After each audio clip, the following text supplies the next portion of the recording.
em không gì cho dù ai nói em ta thẳng nói sai ta nói em đồ vui nhìn qua tay em chẳng có một ai sẽ đi không nên nhìn xa bao đất cày nhìn em âm xa anh người người đã bên cạnh em ngọc son thường chọn không tới tới lại một đời đã tin em lại một người được đau yêu em lại một người được sống như tôi là có cuộc đời em vui cười nhìn em bên riêng mơ mà tim anh đã có bao hình ảnh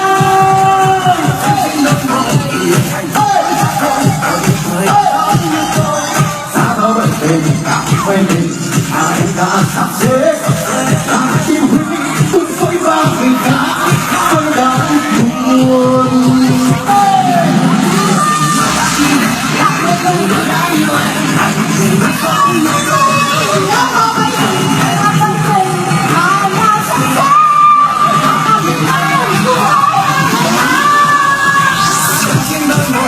Giờ hạnh phúc qua qua thôi, tôi gặp người đó không như tôi.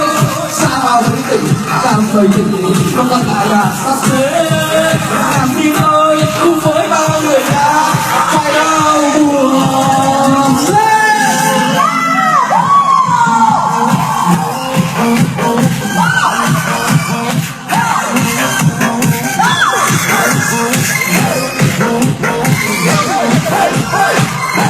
Cái tình của mình nha.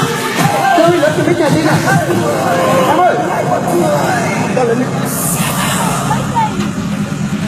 Anh xuống dưới nhá.